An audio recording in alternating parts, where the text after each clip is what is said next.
Good morning students, स्वागत है आपका ऑनलाइन क्लासेस में।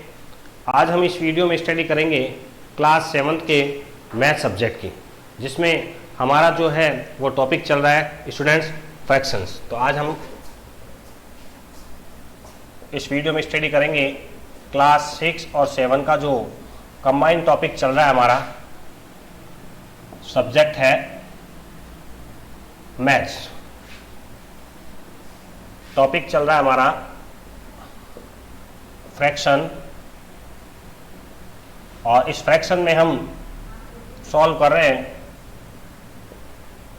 एडिशन ऑफ फ्रैक्शन, यानी भिन्नों की जोड़ के बारे में हम स्टडी कर रहे हैं, सीख रहे हैं कि किस प्रकार जो है वो फ्रैक्शनल नंबर को ऐड किया जाता है।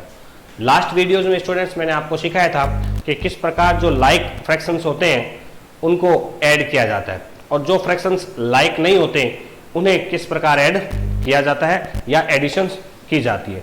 एक बार रीकैप में कुछ लास्ट वीडियोज में जो हमने क्वेश्चन सॉल्व किए थे उसी प्रकार के कुछ क्वेश्चंस पहले एग्जाम्पल के रूप में सॉल्व करेंगे। उसके बाद आपके क्लास 7th की जो बुक है उसकी एक्सरसाइज 1 का क्वेश्चन नंबर 6 जो है वो हम सॉल्व करेंगे, जिसमें हम 2 क्वेश्चन जो हैं वो सॉल्व कर चुके हैं। रेस्ट जो 2 बचे हुए हैं उनको हम सॉल्व करेंगे। एग्जाम्पल के तौर पर स्टूडेंट्स अगर हम देखें तो लास्ट वीडियोज में जैसा कि मैंने आपको बताया था कि अगर कोई फ्रैक्शंस लाइक हो तो उन्हें सीधा ही ऐड कर दिया जाता है, जैसे 2/7 प्लस 1/7। तो ऐसे जो फ्रैक्शंस होते हैं जिनमें जो पहले से ही लाइक फ्रैक्शंस है या जिनका डिनोमिनेटर पहले से ही सेम है, तो उनको हम बिल्कुल ईजी तरीके से क्या करते हैं, एक बार डिनोमिनेटर को लिखते हैं और जो न्यूमरेटर होता है उनको डायरेक्ट ऐड कर देते हैं, और सीधा हमारे पास क्या है, इस तरह हमारा आंसर हमें प्राप्त हो जाता है। लेकिन अगर दोनों फ्रैक्शंस लाइक ना हो, लाइक 2/3 प्लस 1/4, तब हम क्या करेंगे, तब मैंने आपको लास्ट वीडियोज में सिखाया था कि अगर इसी प्रकार छोटे नंबर्स का एडिशंस आपके सामने होता है तो उसके 2 तरीके हैं। एक तो होता है क्रॉस इनको मल्टीप्लाई करके जो है वो एक कॉमन डिनोमिनेटर तैयार किया जाए। उसके बाद का जो पैटर्न है वो मैंने आपको सिखाया था, जैसे 3 और 4 जो है वो दोनों ही क्या है, एक प्राइम नंबर है और एक इवन नंबर है। हम इनको क्या करेंगे, 3 4 जा क्या हो गया, 12 है। अब हम देखेंगे कि 3 की टेबल कितनी बार बोलने पर 12 आता है, तो 4 टाइम। तो 4 को किससे मल्टीप्लाई करेंगे, 2 से, तो 4 2 जा क्या हो जाता है, 8। 4 की टेबल को अगर हम देखते हैं तो 12 कितनी बार आता है बोलने पर, 3 टाइम। 4 1 जा 4, 4 2 जा 8, 4 3 जा 12, तो 3 टाइम आता है। 3 को 1 से मल्टीप्लाई करने पर क्या आ जाएगा, 3 1 जा 3।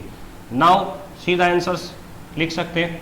तो इस तरह भी किसी स्मॉल फ्रैक्शंस को हम ऐड कर सकते हैं।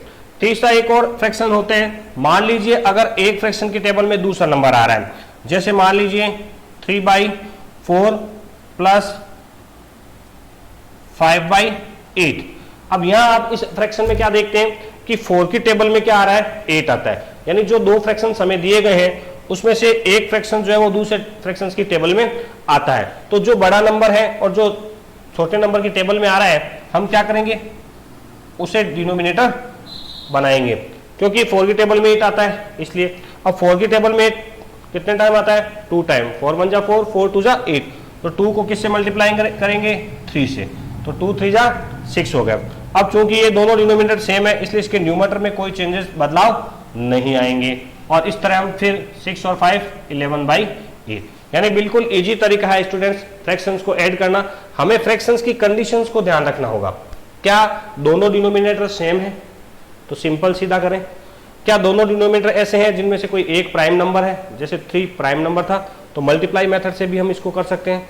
तीसरा, अगर मान लीजिए एक नंबर दूसरे नंबर की टेबल में आ रहा है, तो भी हम इन जो नंबर टेबल में आ रहा है उसको इस तरह हम डायरेक्ट जो है इस मेथड से सॉल्व कर सकते हैं। तो ये स्टूडेंट्स थे अलग अलग टाइप के फ्रैक्शंस का एग्जांपल्स, जिनको हम जो है एडिशंस किन किन वे या किन किन तरीकों से करते हैं। अब स्टूडेंट्स हम सॉल्व करेंगे हमारे एक्सरसाइज 1 का जो क्वेश्चन नंबर 6 है, जिसमें लास्ट टाइम हमने 2 क्वेश्चन सॉल्व किए थे। आज फिर हम 2 क्वेश्चन सॉल्व करेंगे स्टूडेंट्स। पहला हमारा जो क्वेश्चन है उसमें क्वेश्चन नंबर 3 है आपका बुक का, 3 नंबर दिए गए हैं, 7/10 प्लस 2/5 प्लस 3/2। अब स्टूडेंट्स आप देखते हैं यहां पर भी हम देखेंगे, जैसे अभी मैंने लास्ट आपको 3 एग्जांपल्स सिखाए थे, उन 3 एग्जांपल्स में जो हमारा थर्ड एग्जांपल था जिसमें 4 की टेबल में 8 आने पर हमने 8 को कॉमन डिनोमिनेटर मान लिया था। अब यहां आप देख रहे हैं 10, 5 और 2 तीनों जो डिनोमिनेटर है उसमें 10 जो सबसे बड़ा डिनोमिनेटर है वो 5 की टेबल में भी आता है और 2 की टेबल में भी आता है। तो हम क्या करेंगे, इस 10 को कॉमन डिनोमिनेटर के रूप में लिखेंगे। अब हम सबसे पहले 10 की टेबल में देखते हैं कि 10 की टेबल में 10 1 टाइम आता है, तो नंबर्स चेंज नहीं होंगे, सेम रह जाएंगे। 5 की टेबल में 10 2 टाइम आता है, 5 1 जा 5, 5 2 जा 10, तो 2 को किससे मल्टीप्लाई करेंगे, 2 से, तो 2 2 जा क्या हो गया 4। अब 2 की टेबल बोलते हैं तो 10 कितने टाइम पर आता है, 5 टाइम, 2 1 जा 2, 2 2 जा 4, 2 3 जा 6, 2 4 जा 8 और 2 5 जा 10, 5 टाइम आता है। तो 5 को किससे मल्टीप्लाई करेंगे, 3 से, तो 5 3 जा कितने हो जाएंगे 15। ओके स्टूडेंट्स, अब इन तीनों नंबर्स को अगर हम ऐड करते हैं तो 7 और 4 कितने होते हैं 11, 11 और 15 ऐड करते हैं तो होते हैं 26। हमारे पास आंसर आ गया है 26/10। अब हमने एक सिंपलेस्ट फॉर्म भी करना सीखा था स्टूडेंट्स, तो हम इनसे क्या करेंगे 2 का डिवाइड देंगे, तो हमारे पास क्या आ जाएगा 13/5। 26 का 2 का डिवाइड देने पर 13, 10 में 2 का डिवाइड देने पर 5। इसको मिक्स फ्रैक्शंस में भी चेंज करना मैंने स्टूडेंट्स आपको सिखाया था कि किस तरह करते हैं। तो 5 का डिवाइड किस में देंगे स्टूडेंट, 13 में, कितने टाइम जा रहा है 2 टाइम, रेस्ट क्या बचते हैं 3, 5 2 जा 10, रिमाइंडर हमारे पास आ गया 3। अब इसको मिक्स फ्रैक्शन में कैसे लिखा जाता है, तो जो क्वेश्चन होता है उसको पहले लिखा जाता है, जो रिमाइंडर होता है उसको ऊपर लिखा जाता है न्यूमरेटर के रूप में, और डिनोमिनेटर यहाँ जो सेम है वही रहेगा। अब हमारे पास मिक्स फ्रैक्शन में इसका आंसर क्या आ गया स्टूडेंट्स, 2 3/5। तो स्टूडेंट्स इस तरह फ्रैक्शंस नंबर को हम सॉल्व करते हैं। आप मेरे द्वारा सॉल्व कराए गए जो भी क्वेश्चंस है उनका स्क्रीनशॉट ले सकते हैं, और अगर इसमें समझने में किसी भी प्रकार की अगर आपको कोई समस्या लगे, दिक्कत आए, तो आप स्कूल आकर मुझसे संपर्क कर सकते हैं। ओके स्टूडेंट्स, सॉल्व करते हैं अगला सवाल। Question number 4।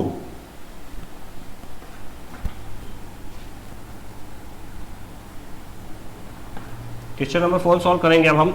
हमारे बुक का जो लास्ट क्वेश्चन है इसमें भी 4 फ्रैक्शंस दिए गए हैं स्टूडेंट्स। पहले एक होल नंबर है 5, उसके बाद है 1/2 प्लस 1/3 प्लस 1/4।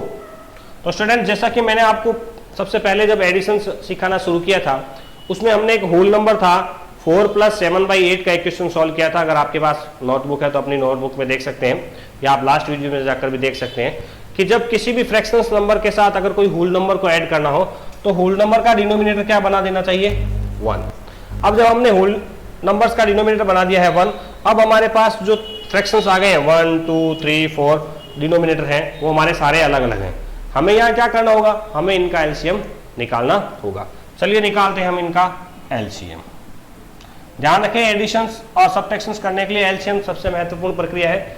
विदाउट एलसीएम आप फ्रैक्शंस की एडिशन सॉल्व आसानी से नहीं कर सकते। हमारे सामने जो है वो फ्रैक्शंस जो है उनमें जो डिनोमिनेटर दिया गया है वो है 1 2 3 और 4। हमें एलसीएम निकालना होगा 1 2 3 एंड 4। हम देखते हैं कि सबसे पहले हम 1 का डिवाइड नहीं दिया जाता है, 2 का डिवाइड देने पर 1 तो 1 ही रहेगा, यहाँ 1 होगा, यहाँ 3 होगा, यहाँ 2 हो जाएगा। 1 का 1, 2 का डिवाइड 2 में 2 1 जा 2, 2 का 3 में नहीं जाता है 3 रहेगा, 2 का 4 2 टाइम जाता है। फिर 2 का डिवाइड करने पर 1 1 3 1 और लास्ट में फिर 3 का लेने पर 1 1 1 और 1। अब हमारे पास ये नंबर्स आ गए हैं एलसीएम के रूप में 2 × 3। अब इन्हें आप मल्टीपल करना जरूर सीखें। तरीका क्या है, 3 की टेबल 2 टाइम बोलिए, 3 2 जा 6, 6 आने पर उसे किससे मल्टीप्लाई करेंगे, यानी 3 और 2 को मल्टीप्लाई करने पर क्या आ गया हमारे पास 6। अब 6 को इस 2 से मल्टीप्लाई करने पर हमारे पास क्या आ जाएगा 12 है। तो नाउ अब हमारा एलसीएम क्या आ गया स्टूडेंट 12 है। तो अब हम इन सभी जो हमारे पास फ्रैक्शंस है इनका डिनोमिनेटर हमें क्या करना होगा 12 करना होगा। ओके, बदलने के लिए क्या करेंगे 5/1। डिनोमिनेटर जो 1 है उसे 12 बनाने के लिए हमें यहाँ क्या करना पड़ेगा, मल्टीप्लाई बाई 12 है। तो क्या हो जाएगा 60/12। ये पहला हमारा नंबर हो गया। दूसरा नंबर था 1/2। अब 2 को 12 में कन्वर्ट करने के लिए किससे मल्टीप्लाई करना होगा 6 से। तो हमारे पास आंसर आ जाएगा 6/12। थर्ड नंबर हमारा क्या है 1/3। 3 को 12 में कन्वर्ट करने के लिए किससे मल्टीप्लाई करना होगा स्टूडेंट्स 4 से। तो 4 से मल्टीप्लाई करेंगे तो आंसर आ जाएगा 4/12। और लास्ट हमारा फ्रैक्शंस बचता है 1/4। 4 को करना होगा 3 से, तब हमारे पास आंसर आ जाएगा 3/12।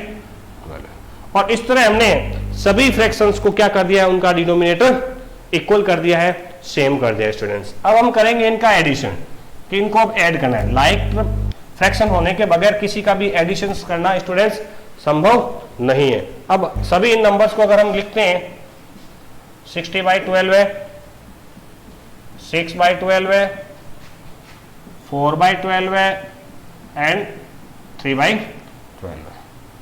एडिशन करेंगे 60 + 6 + 4 + 3।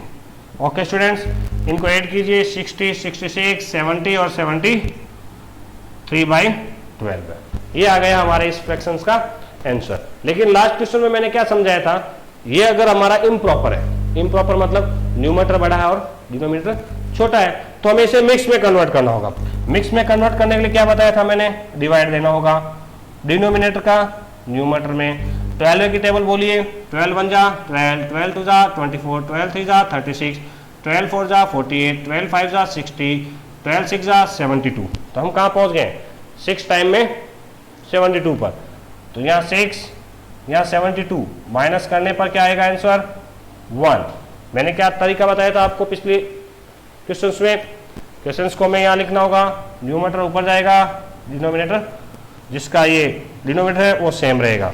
तो हमारा आंसर आ गया है 6 1/12 है। तो इसी पूरे सवाल को करने का एक नया पैटर्न है। फ्रैक्शंस को एडिशंस में करने के कई तरीके हैं, उन्हें हर अलग अलग तरीके से कर सकते हैं, आंसर सेम ही आता है स्टूडेंट्स। ओके स्टूडेंट्स, तो आज अब हमने इस वीडियो में फिर से सीखा है additions of the fractions. Next video जो स्टूडेंट्स हम सीखेंगे सबट्रैक्शंस या difference between 2 fractions. Okay students, तैयारी करते रहें, पढ़ते रहें, शिक्षा से जुड़े रहें। Thank you.